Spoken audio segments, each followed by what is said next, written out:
Welcome to office zone. আজকে আমরা MS ওয়ার্ডে যেটা দেখব, দেখেন আমার এমএস ওয়ার্ডে একটি ডিজাইন আছে এবং ডিজাইনটি হলো দেখেন আমার এখানে কিছু টেক্সট আছে এবং টেক্সটের মধ্যে আমার একটি পিকচার আছে এবং এই যে দেখেন টেক্সটের মধ্যে পিকচার আমরা কিন্তু এইসব ডিজাইন একমাত্র নিউজ পেপারে দেখে থাকি, তাই না? এখানে যে কোনো পিকচার থাকতে পারে।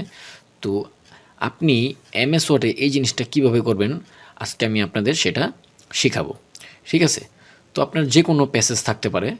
আমি সাপোজ এই পিকচারটা ডিলিট করে দিলাম। দেখেন আপনি যে কোনো পিকচার আনতে পারেন, ঠিক আছে? তাহলে এটা কিভাবে করবেন? আপনি প্রথমে ইনসার্টে যাবেন। ইনসার্টে যেয়ে এই যে পিকচার্স নামে একটা অপশন আছে, এটা ক্লিক করবেন। ক্লিক করার পর এখানে দেখেন দিস ডিভাইস আছে এবং অনলাইন পিকচার আছে। আপনি অনলাইন থেকেও পিকচার আনতে পারেন এবং আপনার ডেস্কটপ থেকেও পিকচার আনতে পারেন। তো আমি দিস ডিভাইসে গেলাম, যাওয়ার পর আমি একটা পিকচার আনছি।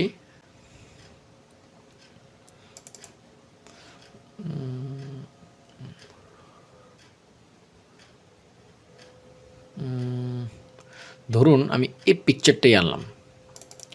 দেখেন এই পিকচারটা আনার পর আপনি একটু ছোট করে নেবেন।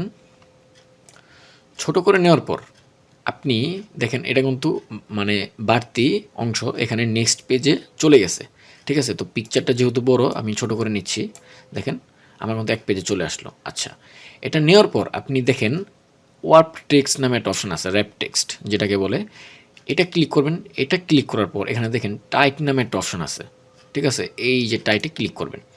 টাইটে ক্লিক করার পর দেখেন এখন আপনি এই পিকচারটা যে অংশে নেবেন লেখাগুলো কিন্তু ও নির্দিষ্ট অংশ সাইডে চলে যাবে এবং পিকচারটা কিন্তু ও নির্দিষ্ট অংশে সেট হয়ে যাবে, ঠিক আছে? দেখেন এখন আপনি চাইলে পিকচারটা কিন্তু ক্রপও করতে পারেন। কিভাবে? এটা ক্লিক করে আপনি জাস্ট এই যে দেখেন ক্রপ নামে একটা অপশন আছে, এটা ক্লিক করবেন। আপনি চাইলে কিন্তু এটা আরও ছোটও করতে পারেন, ঠিক আছে? দেখেন এভাবে করে কিন্তু এই জিনিসগুলো ডিজাইন করতে হয়। কেমন? তো ভিডিওটি যদি ভালো লেগে থাকে অবশ্যই সাবস্ক্রাইব এবং লাইক দিয়ে পাশে থাকবেন। ভিডিও আজ এ পর্যন্তই। সবাই ভালো থাকবেন। আল্লাহ হাফেজ।